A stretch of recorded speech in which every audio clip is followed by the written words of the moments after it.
नमस्कार, मेरा नाम है विक्की सहरावत। हमारी जो लास्ट वीडियो थी उसमें जो मल्टीपल चॉइस क्वेश्चन था वो था फेरन ईजे। इसका आंसर है ड्रेस। अभी एस जयशंकर सर जो फॉरेन मिनिस्टर हैं हमारे, वो अभी एड्रेस कर रहे थे। 53rd एनिवर्सरी डे था तुगलक मैगजीन का।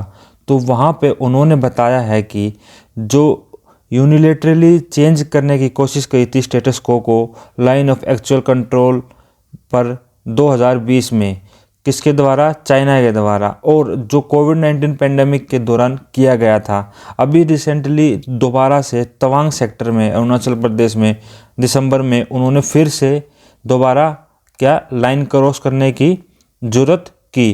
तो उसमें उन्होंने बताया है कि इंडिया ने जो एक्शन लिया वो बहुत ही अच्छा था। और उन्होंने इंडियन आर्मी की तारीफ़ की, क्योंकि जो हमारी इंडियन आर्मी है वो बहुत ही ज़्यादा एक्सट्रीम और हार्शेस्ट जो वेदर कंडीशंस हैं वहाँ पे जो हमारी बॉर्डर्स हैं उनकी रखवाली कर रही हैं। और बहुत सारे हमारे आर्मी पर्सनल वहाँ पे तैनात हैं ऐसी कंडीशन में।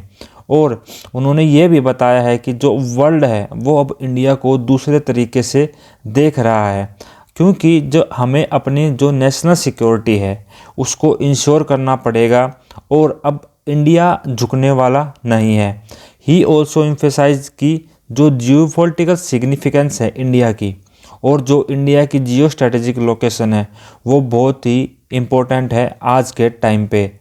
और जो ज्योग्राफी है इंडिया की, अगर उसको देखें हम कि जो हमारा इंडियन पेनिनसुला है वो लाई करता है ऐसे ओशियन पे जो खुद ही इस कंट्री के नाम पे है। यानी कि हमारा जो इंडियन ओशियन है उसका नाम इंडिया के नाम से ही आया हुआ है।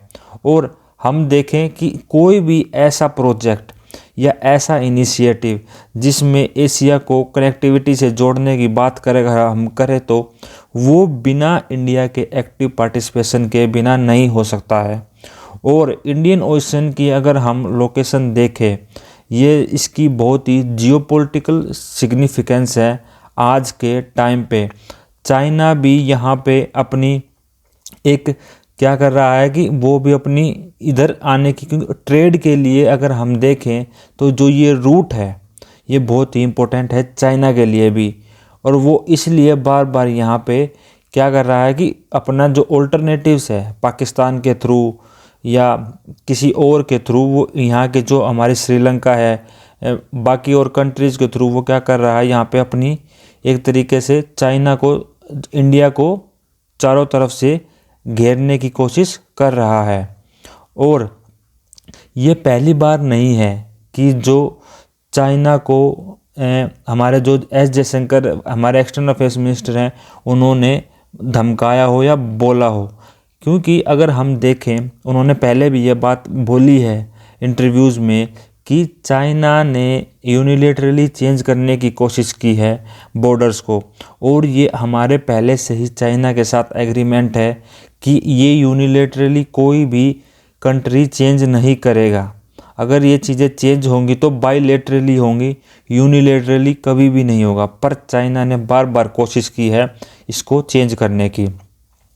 जब लास्ट हमने देखा कि गैलवान वैली में और पेंगोंग लेक पे LAC पर जो फ्लैश पॉइंट्स हुए थे इंडियन और चाइनीज़ ट्रूप्स के, पर उसके बाद अगर हम देखें अभी तवांग सेक्टर में जो अरुणाचल प्रदेश में दोबारा से दोनों फोर्सेस के बीच में जो हाथापाई हुई है वो फिर से यही चीज़ बार बार दोहराने की है कि वो यूनिलेटरली चाइना बार बार कोशिश कर रहा है बॉर्डर्स को चेंज करने की। अभी इंडिया और चाइना की 17th round of core commander level meeting हुई थी चुशुल मोल्डो बॉर्डर पे दिसंबर 20 को। इसमें यही बात की गई थी कि दोनों पार्टीज़ ने यही बात की है कि जो सिक्योरिटी और जो स्टेबिलिटी है उसको मेंटेन रखा जाएगा वेस्टर्न सेक्टर में। पर चाइना क्या है कि वो मानने वाला नहीं है अपनी हरकतों से। और उन्होंने अपनी जो गवर्नमेंट है यानी कि जो नरेंद्र मोदी प्राइम मिनिस्टर इनकी गवर्नमेंट है उसको उन्होंने बहुत ही जो ग्रोथ हुई है इंडिया में उसको बहुत ही अच्छा बताया है। और जो इंडिया का स्टैचर है अभी ग्लोबल प्लेटफॉर्म में वो बहुत ही बढ़ चुका है ये गवर्नमेंट आने के बाद। और अब ऐसा कोई भी ग्लोबल एजेंडा नहीं है जो बिना इंडिया के पार्टिसिपेशन के या बिना इंडिया के इंटरफेरेंस के कोई शेप ले सके, और जो इन्फ्लुएंस है इंडिया की उसके बिना कुछ हो सके। क्योंकि जो हमने देखा है कि जो रशिया और यूक्रेन की जो वॉर हुई है और वहाँ पे जो इंडिया का स्टैंड रहा है दोनों तरफ से, तो सब कंट्रीज ने इस बात को माना है कि इंडिया अपनी जगह पे सही है। और मिस्टर जयशंकर ने यह भी बताया है कि जो नेशनल सिक्योरिटी है वो बहुत ही इम्पोर्टेंट है इंडिया के लिए। हम देखते हैं कि जो इंसर्जेंसीज और जो वार हो रही है क्रॉस बॉर्डर टेररिज्म की, वहाँ पे नेशनल सिक्योरिटी को मेंटेन करना बहुत ही ज़रूरी है। और हमने पहले देखा है कि जो हम बहुत टाइम से सफ़र कर रहे थे और जो हमारी ये अप्रोच थी नेशनल जो टेररिज्म को लेके, और अगर हमने इस चीज़ को कंटिन्यू रखने के बाद हमने जो टेररिज्म उसको नॉर्मलाइज कर दिया और जो उसका ख़तरा था उसको भी नॉर्मलाइज कर दिया।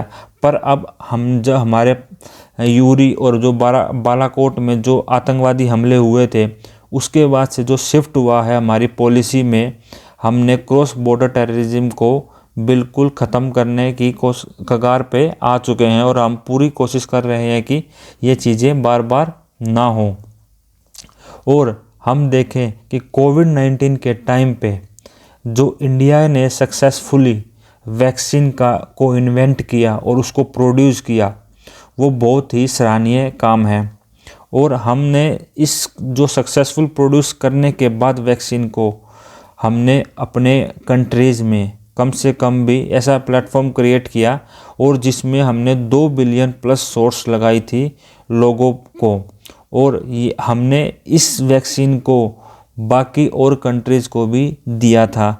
क्योंकि हमने इस वैक्सीन को दिया है 100 पार्टनर से भी ज़्यादा, और जो दवाई बनाई थी और जो दवाइयाँ थी जब प्रिवेंट के लिए या बाकी और चीज़ों के लिए जो दवाइयों की शॉर्टेज हो गई थी उसमें भी इंडिया ने कम से कम भी 150 नेशंस को दवाइयाँ प्रोवाइड की हैं, इवन डेवलप्ड नेशंस को, इवन अमेरिका को भी इंडिया ने बहुत तरह की दवाइयाँ सप्लाई की हैं, इवन फीवर से रिलेटेड या बाकी और भी दवाइयाँ इंडिया ने प्रोवाइड की हैं उस टाइम पे जिस टाइम पे बाकी ट्रेड वगैरह सब कुछ बंद था।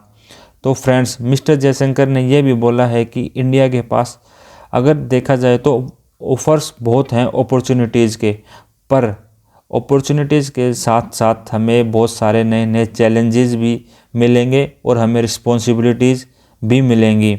तो इंडिया का जो साइज़ और जो पॉपुलेशन है वो मैटर करता है आज के टाइम पे, और इंडिया पहले से ज़्यादा बहुत ही इसकी जो ग्रोथ है वो बढ़ रही है और इसकी जो एक तरीके से पार्टिसिपेशन और जो उसका इन्फ्लुएंस है वो बढ़ रहा है डे बाय डे। तो फ्रेंड्स, हमारा आज का मल्टीपल चॉइस क्वेश्चन है कि जो तवांग सेक्टर है वो किस स्टेट का पार्ट है? जम्मू एंड कश्मीर, उत्तराखंड, सिक्किम, अरुणाचल प्रदेश। तो फ्रेंड्स, आज की वीडियो में इतना ही। Thank you friends, thank you so much.